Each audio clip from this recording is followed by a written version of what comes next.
tahu saya lihat badan saya, loh itu Lydia, oh mimpi masih gitu. Nggak taunya kakak saya datang masuk ke kamar, saya mau ngomong, Pemi ini Lydia di sini, saya kan di atas.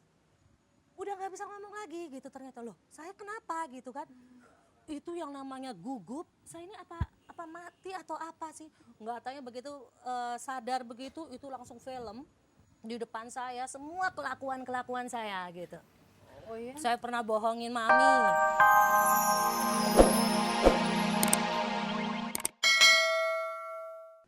Pemirsa, malam ini topik kita adalah pengalaman supranatural mati suri.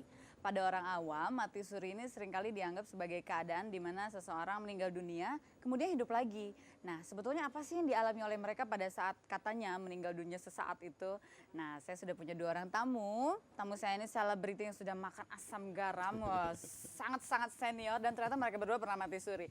Ya, kita akan ngobrol-ngobrol supaya bisa tahu seperti apa sih rasanya mati suri. Selamat malam Mas Dedi Selamat malam. dan Mbak Lydia Kanda. Oh, kayaknya kalau dari melihat posturnya nggak percaya loh pernah meninggal dunia gitu.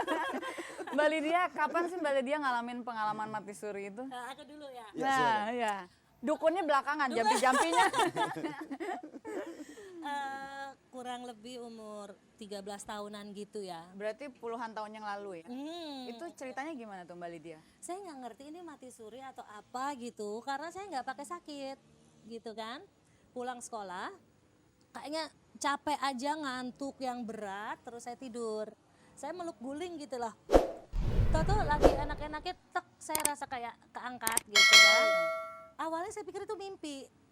Terbang, lucu ya Lydia bisa naik gitu kan. Oh iya. Nggak tahu saya lihat badan saya, loh itu Lydia, oh mimpi masih gitu. Nggak taunya kakak saya datang masuk ke kamar, saya mau ngomong, Pemi ini Lydia di sini, saya kan di atas. Udah nggak bisa ngomong lagi gitu, ternyata loh saya kenapa gitu kan. Itu yang namanya gugup, saya ini apa mati atau apa sih? Nggak taunya begitu sadar begitu, itu langsung film di depan saya, semua kelakuan saya gitu. Oh iya? Saya pernah bohongin mami, pura-pura sakit kepala gitu kan. Akhirnya karena males sekolah. Terus saya pernah bohongin tukang bakso. Bohongin kenapa sama tukang bakso? Berapa perak, waktu itu dapat baksonya 2, saya di belakang abangnya cepet-cepet saya makan gitu kan. Terus bilang baksonya ini kurang. ada 1 gitu. Nggak tahu itu ke film, saya sendiri udah lupa. Itu pada saat Mbak Lydia berada terbang di atas itu? Nah pokoknya semua banyak sekali, ternyata saya suka bohong-bohong gitu. Abis itu film abis, di sini saya rasa jantung tapi nggak ada jantung. Kayak mau meledak tapi nggak meledak gitu. Saya mau nangis karena bayangan iman kita kan emang pasti neraka lah udah gitu kan. Kok air mata nggak keluar gitu. Itu yang mau gerakin badan nggak bisa, jadi berasa dong pikiran sama ini semua menyatu jadi satu kayak yang waduh. Terus saya mau balik nggak bisa, terus sampai akhirnya mau ke ventilasi. Udah dekat ventilasi itu ternyata iman gitu ya. Iya. Iman kepercayaan kita yang membuat kita bisa lagi gitu. Saya bilang, aduh Tuhan tolong kasih saya kesempatan, tapi kalaupun enggak tolong ini di sini Tuhan sendiri yang ngambil saya, jangan malaikat, saya takut. Itu ketakutan yang sangat. Udah sampai sini dengan iman saya waktu itu dalam nama Yesus, haleluya amin, saya gitu. Balik tuh Masuk lagi. Masuk lagi, saya lihat tadi saya langsung saya datang ke mami, saya minta maaf. Sejak dia takut bohong. Oh. Jadi harus sampai hari ini berhenti bohong ya karena pengalaman itu ya. Kalau Mas Dedi gimana nih Mas Dedi? Apa sampai hari ini berhenti bohong juga setelah setelah mati suri? Setelah mati suri. Kalau saya lain lagi ceritanya nih. Jadi waktu saya masih kecil katanya, kabarnya saya sudah meninggal dunia karena 4 dokter yang memeriksa vonis Dedi meninggal. Sampai ayah saya itu waktu itu merokok juga, rokoknya itu sampai nggak lepas dari bibirnya, saking shock gitu kan, sampai beberapa jam gitu, 8 jam kalau nggak salah, 8 jam. Jadi Terus pemirsa ternyata Mas Dedi pernah 8 jam loh meninggal. terus Mas? Terus, nah kebetulan karena dokter udah vonis meninggal, ibu saya udah nangis, terus ayah saya nangis, semua yang ada di situ nangis. Karena waktu saya masih kecil kan imut-imut ya kan. Sekarang Masih imut kok Mas. Masih imut-imut. Imut Sayang gitu. yang lain. Udah gitu mereka menyayangkan gitu saya nggak ada gitu. Tapi ada satu tante saya yang bidan, sekolah bidan, Kebetulan dia baru sekolah di luar dan mau pulang. Pas waktunya tuh bersamaan dia pulang, saya harus dikuburkan katanya gitu loh. Siap untuk dikuburkan. Terus tunggu saya sebentar kan. Tante begitu datang, terus dia bilang, "Nih kayaknya masih ada harapan nih." Dia bilang Waduh. gitu loh. Padahal dokter udah vonis meninggal Ya. gitu loh. Harapan gimana? Coba kita terapi. Akhirnya saya dibaringkan di atas meja, dibuka lagi pakaian keberangkatan, Iya. terus disuruh siapkan air panas, air dingin.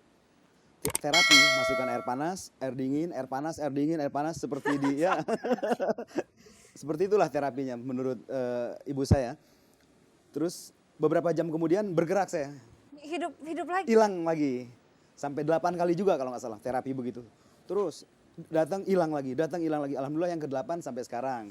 Nah, Mas Didi kalau Mbak Lydia kan tadi merasa terbang gitu Iya. ya ke atas, lalu bisa melihat kakaknya. Nah, kalau Mas Didi selama 8 jam apa yang dirasain? Sedikit cuma memori yang ada melekat di otak saya atau di perasaan saya bahwa kebetulan sama dengan singkatan SURI itu sendiri, yaitu sekedar untuk reintrospeksi. Nah, maksudnya gitu loh. Suri, Sekedar menurut Mas Didi Dukun gitu. Reintrospeksi. Ya. Jadi ya kita harus banyak introspeksi karena apa yang saya melekat di otak saya bahwa saya diberi gambaran bahwa semua yang ada di dunia milik Tuhan. Gitu loh. Jadi yang teringat apa?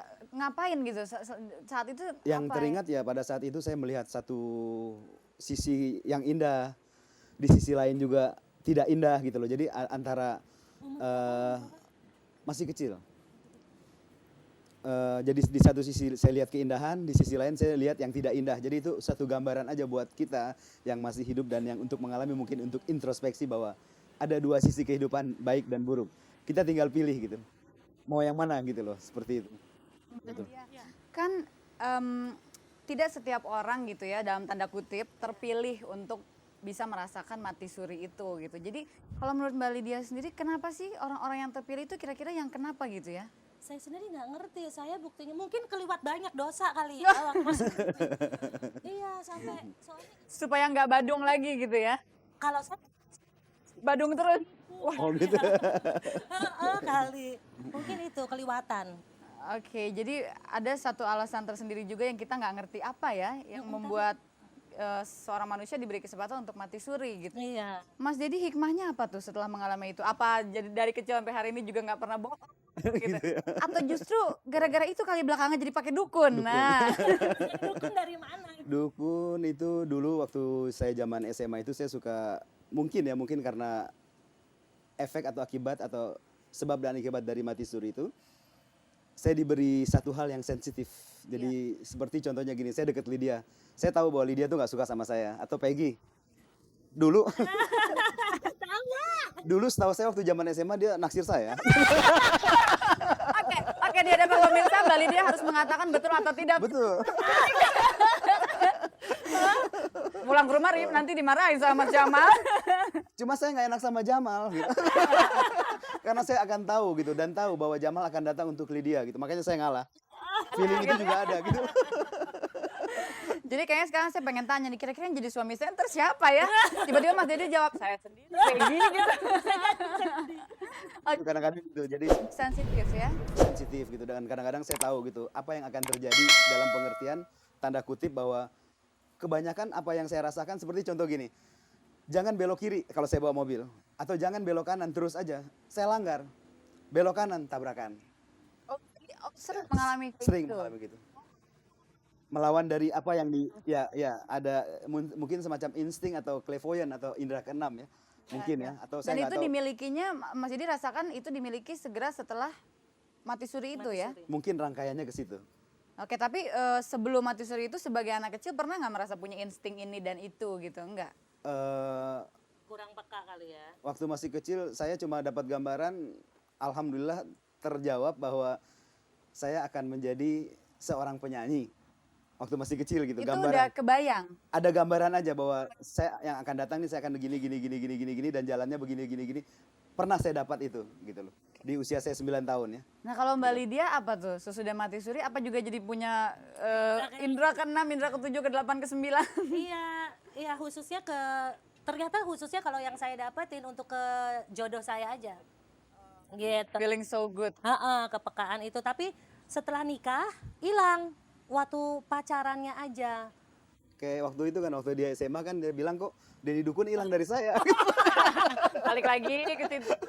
Oke, Mas Dedi, Mbak Lydia dan pemirsa di rumah, obrolan mengenai pengalaman supranatural ini pasti sangat menarik dan kita akan meneruskan lagi obrolannya. Tapi saya akan hadirkan dulu seorang teman saya, Rio Febrian.